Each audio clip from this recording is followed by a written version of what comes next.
सतरे कौन ध्वंस हेब विश्व तृतीय विश्वयुद्ध ପାଇଁ कौन चलिलानी प्रस्तुति एही सब घटनार भविष्यवाणी कर जाइछन्ति महापुरुष माने सेमानक कहवा अनुसार चलिलानी विश्वयुद्ध ପାଇଁ प्रस्तुति एवं ध्वंस करिब उल्का पिंड महामारी रे मरिजिबे समस्त विश्ववासी माड़ी आसिब बन्या बात्या एवं भूकंप भली प्राकृतिक विपर्यय एमिति भविष्यवाणी करिसन्ति फ्रांस रे नोस्ट्राडाम्स। से कहिसन्ति समग्र विश्व ପାଇଁ वर्तमानर समय घोर संकट नहीं आसुछि। विश्व हिंसा बढ़िबार आशंका रही। यह सहित देश देश भितर अविश्वास फल समस्त हिंसार बाट आपणाई नेबे और निज निजर क्षति करि बसिबे।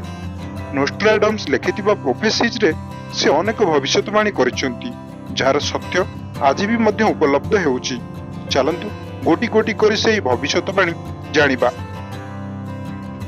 नोस्ट्राडाम्स लिखिसन्ति तृतीय विश्वयुद्ध अति निकटरे एवं एथिरे ध्वंस होइजिबो पूरा पृथ्वी।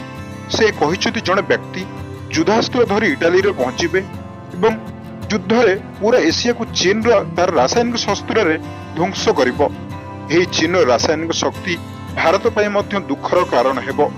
सारा विश्व रे ध्वंस लीला रचिबो उल्का पिंड एवं आकाश रु खसिबो अग्नि पिंड जहा द्वारा ध्वंस होइजिबो पूरा पृथ्वी एवं ग्लोबल वार्मिंग फल रे केते देश जलमग्न मध्य होइजिबे। चीन रो कोरोना भाइरस परी महामारी पूरा विश्व को ग्रास करिबो। पूर्व एही बळी महामारी केते क्षति पहुंचाइछि समग्र मानव समाज को। सारा विश्व रे हेबो जलवायु रे परिवर्तन दिन को दिन बढ़ी चलिबो प्राकृतिक विपर्यय एवं धन जीवन नेब बन्या बात्या भूकंप एही बळी अनेक किछि भविष्यवाणी करिसथि नोस्ट्राडाम्स। ब्यूरो रिपोर्ट समाज ओडिशा।